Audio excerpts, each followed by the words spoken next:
Everybody. आज हम आप सबों के बीच एक कहानी की दुनिया में चलते हैं। इस लॉकडाउन में घर में रहते रहते मन बोझिल हो चुका होता है, चाहे विद्यार्थी हो, चाहे शिक्षक हो, चाहे राजनेता हो, चाहे बिजनेसमैन हो, जो भी हो, सब बोझिल जैसा महसूस करते हैं। कभी कभी कंपेयर करते हैं कि काश मेरा भी जॉब शिक्षक जैसा होता, मैं भी नौकरी करता, मैं भी ये काम करता तो मैं प्रसन्न रहता, आज मेरे को ये परेशानी नहीं उठाना पड़ता। तो ये कंपैरिजन हमें उदासी की दुनिया में ले जाता है और हमें अपने आप से शिकवे होने लगता है। तो चलिए हम इस शिकवे और शिकायत से दूर एक कहानी की दुनिया में चलते हैं जो इसी से संबंधित है। शिकवे तो सभी को है जिंदगी से साहब, शिकवे तो सभी को जिंदगी से है साहब, पर जो मौज से जीना जानते हैं, पर जो मौज से जीना जानते हैं वो शिकायत नहीं करते।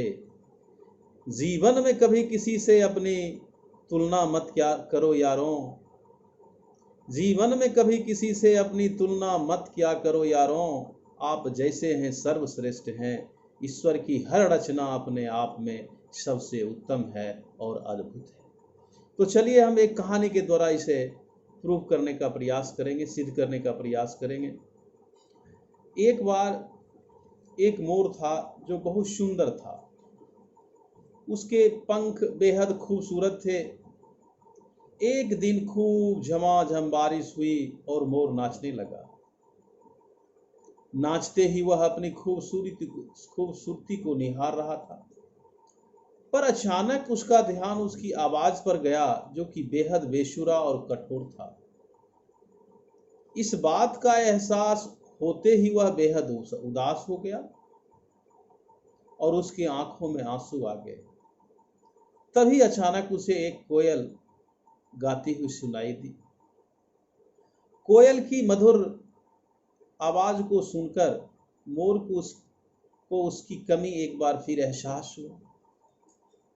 वह सोचने लगा कि भगवान ने उसे सुंदरता तो दी पर बेसुरा क्यों बनाया। तभी एक देवी प्रकट हुई। उन्होंने मोर से पूछा, मोर तुम उदास क्यों हो। मोर ने देवी से अपनी कठोर आवाज के बारे में शिकायत की और उनसे पूछा, कोयल की आवाज इतनी मीठी है पर मेरी क्यों नहीं, इसलिए मैं दुखी हूं। अब मोर की बात सुनकर देवी ने समझाया, भगवान के द्वारा सभी का हिस्सा निर्धारित है, हर जीव अपने तरीके से खास होता है, भगवान ने उन्हें अलग अलग बनाया है और वे एक निश्चित काम के लिए हैं।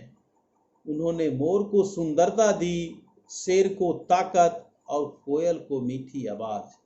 हमें भगवान के दिए उन उपहारों का सम्मान करना चाहिए और जितना है उतने में ही खुश रहना चाहिए, जितना है उतने में ही खुश रहना चाहिए।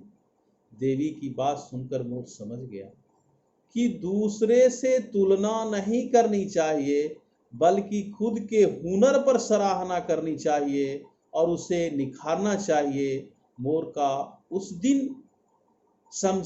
ने उस दिन समझा कि हर व्यक्ति किसी न किसी तरह से यूनिक होता है, अद्भुत होता है। आप भी अद्भुत हैं, आप अपने आप को पहचानिए और निराश होने की कोई ज़रूरत नहीं है। इस लॉकडाउन में परेशानियां सबके साथ है, सबकी अलग अलग परेशानियां हैं, लेकिन हौसला से काम लेना चाहिए। अगर हमारे पास हौसला है, बुलंदी है सामना करने का, ऊपर वाले के ऊपर विश्वास है, तो हम बिल्कुल ही इससे उबर करके बाहर आएंगे और फ्लाइंग कलर्स में निखर जाएंगे चारों तरफ। तो इस कहानी से हमें सीख मिलती है, खुद को स्वीकार करना ही खुशी का पहला कदम है। खुद को स्वीकार करना, हम जिस रूप में है वैसे ही स्वीकार कर लें। खुद को स्वीकार करना ही खुशी का पहला कदम है। जो कुछ भी आपके पास नहीं है उसके लिए दुखी होने के बजाय आपके पास जो है उसे स्वीकार करें और इसी में खुश रहें। धन्यवाद। नमस्कार।